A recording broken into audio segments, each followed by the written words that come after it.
galab wanaagsan saaxiibada halkaan ku saaxiibniyo u diyaar garoow idaacadeena galabnimo inaad ka daawataan wararkii ugu dambeeyay arrimaha Soomaaliya iyo caalamka intiisa kale galabta waa talaado saaxiib yaal waa 22 Maarso sanadka 2022 maanta talaadana saaxiib yaal qodobada aan ku soo qaadan doono waxa qayb ka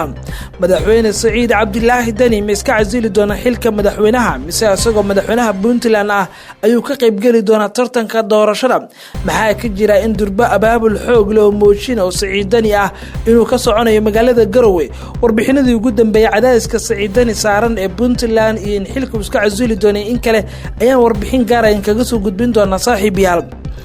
safiirka Mareykanka ayaa xog cusub ka bixiyay cilaaqaadka Soomaaliya iyo go'aanka Washington ay ka gaartay dib u dhaca doorashada Soomaaliya maxaa ka jira in Washington liiska madow ay ku dareyso shakhsiyaad kale oo hor leh oo kooxda farmaajo xogta cusub uu bixiyay safiirka Mareykanka ayaa idin soo gudbin doona muxuu kala hadlay ra'iisul wasaare ku-xigeenka dalka Qatar markii maanta uu la kulmay wasiirka gaashaandhigga Soomaaliya magaalada Dooxa waxa ku sugan wasiirka gaashaandhigga Soomaaliya kulan dhaxmar asaga iyo ra'iisul wasaare ku-xigeenka Qatar iyo xogo ku saabsan arintaas ayaan idin soo gudbin doonaa shirar iyo kulamo looga hadlay arrimaha doorashooyinka ayaa ka soconaya madaxtooyada Soomaaliya gaar ahaan xafiiska madaxweyne Farmaajo oo la sheegay in xildhibaanada cusub ee baarlamaanka kulamo gaar u leeyahay xogii ugu dambeeyay arintaas ku saabsan ayaan soo qaadan doonaa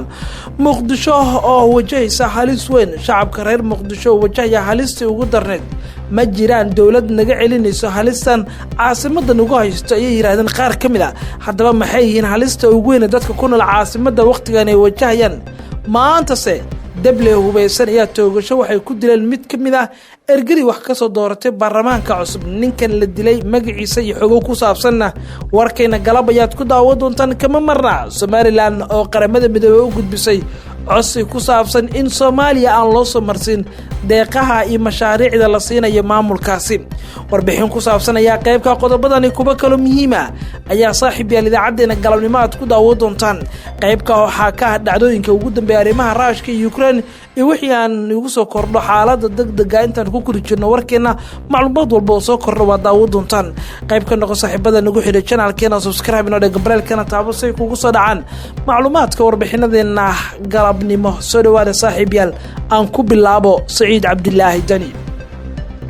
tani markii madaxweynaha maamulkaasi Puntland Saciid Cabdilaahi Dani uu ku dhawaaqay musharaxnimadiisa xilka madaxweynaha Soomaaliya ayaa waxa soo baxay culays xoog leh Saciid Dani koraya oo ku saabsan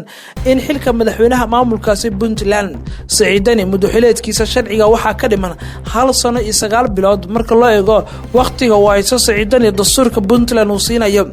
muddada sanadka iyo waliba dhowrka bil Saciid Dani uu haysto ayaa la sheegay in Saciid uu qorsheynayay asagoo haysta xilka Puntland oo aan ka tagin uu rabay inuu ka qayb galo tartanka doorashada ee Soomaaliya haddii uu guuldareysan uu ku soo noqdo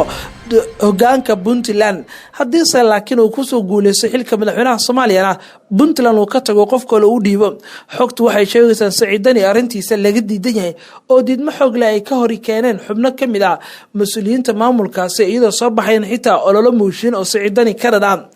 madaxweynaha Puntland Saciid Cabdilaahi Dani ayaa xalay isugu yeeray kulan qaas ah la qaatay xildhibaanada labada aqal ee baarlamaanka Soomaaliya ee lagu doortay magaalooyinka kamid ah dalkaasi waa magaalooyin kamid ah Puntland gaar ahaan Boosaaso iyo Garowe xildhibaanadaas oo la sheegay Saciid Dani xitaa oo u diiday inay ka baxaan hoteelada ku yaala halkaas soo sheegay in laga aqbalin xildhibaanadu ay ka tagin deegaanada Puntland asagoo ka baqay hadii xildhibaanadu ay safarre aadaan ay farmaajo la kulmi karaan sidaasna uu ku lumin karo xildhibaanada hadda isku haleenayo saan xogaha aan ku helnay madaxweyne Dani ayaa xildhibaanada cusub warbixin ka siiyay halka uu marayo ololihiisa doorashada tartanka musharaxnimo iyo rajada uu leeyahay warar lagu kalsoonaan karaan helin ayaa xaqiijinaya in Saciid Cabdilaahi Dani oo xildhibaanada cusub u cadeeyay inuu san xilka iska casili doonin oo asagoo ah madaxweynaha Puntland uu ka qayb gali doono tartanka doorashada haddii uu guuleysto waa okay haddii uu guuldareystana Puntland ayaa u soo noqon doona ayuu yiri sida xogtan uu nala wadaagay xubin kamid ah xildhibaanadii xalay la kulmay madaxweynaha Puntland Saciid Cabdilaahi Dani xildhibaanada ayuu u sheegay in haddii uu ku guuleysto xilka madaxweynaha Soomaaliya markaas uu iska casili doono xilka Puntland balse haddii uu waayo uu shaqadiisa dib ugu soo noqon doono oo arrimaha Puntland oo hormarin doono warkan ka soo baxay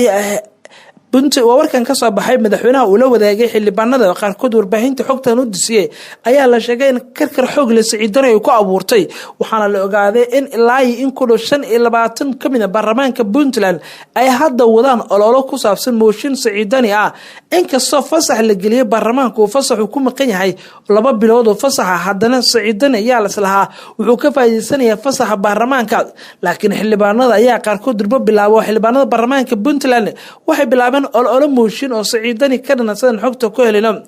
warkan ka soo baxay ayaa ku saaday xilli Axmed Karaash madaxweyne ku-xigeenkiisana xalay uu soo saaray qoraal u muuqda mid uu ku taageerayo Siciid Dani oo musharaxnimadu ku dhawaaqay Siciid Dani ayaa walal xoog leh ka qaba in kursiga madaxweynaha uu lumiyo si lamid ah kursiga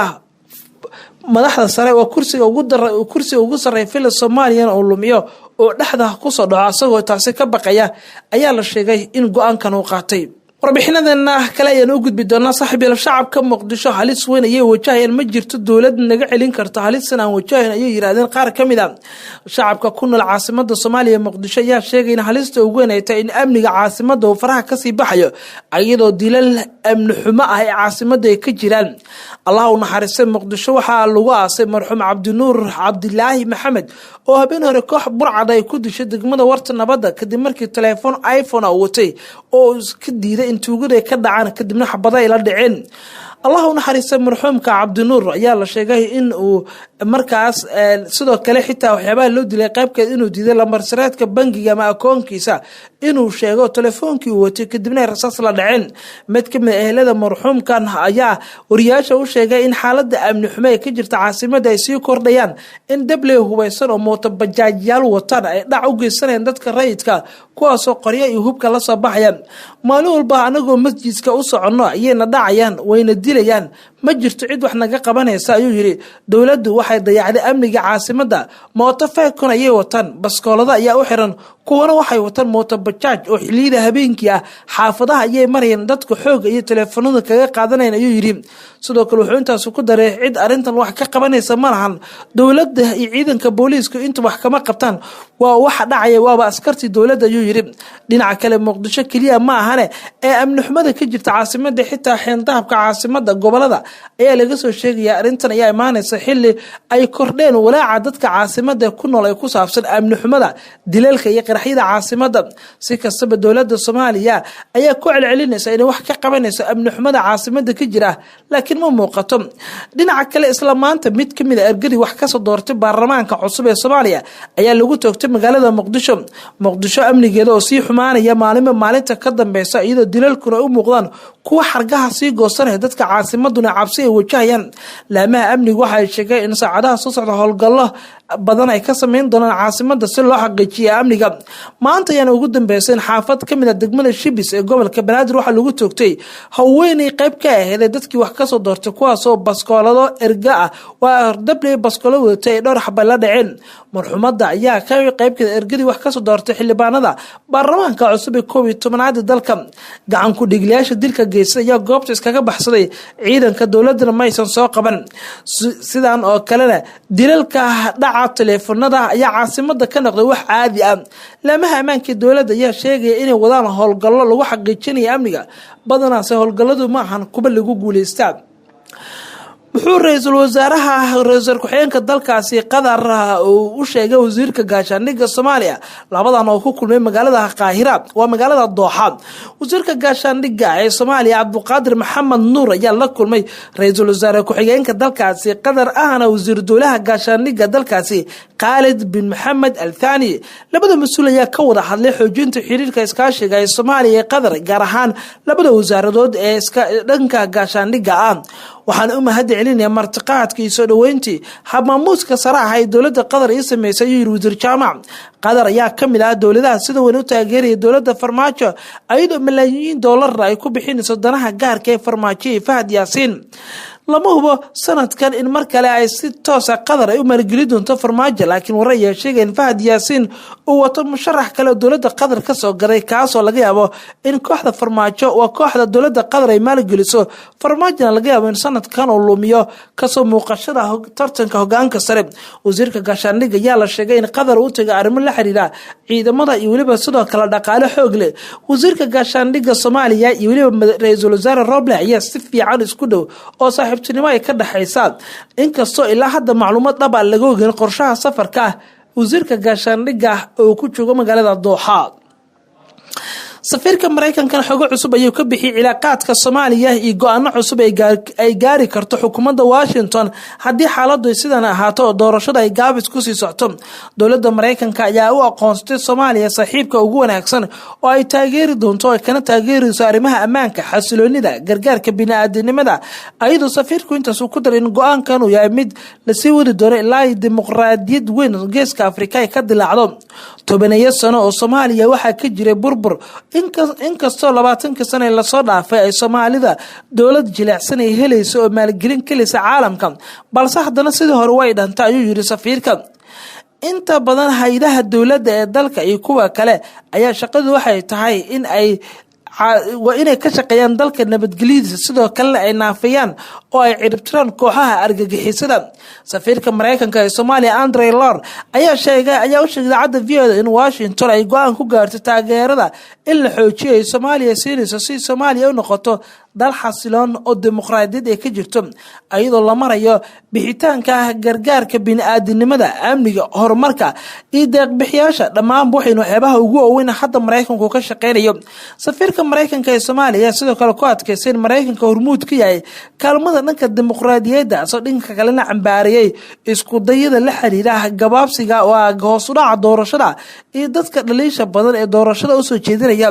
waxa uu sheegay safiirka Mareykanka in hogaamiyaasha Soomaaliya aan laga aqbali doonin in bisha May wixii ka dambeeya doorashada iska haystaan Mareykanku waa cambaareynaya isku day kasta oo lagu marjaxabaabinayo doorashada hoosna loogu dhigayo yiri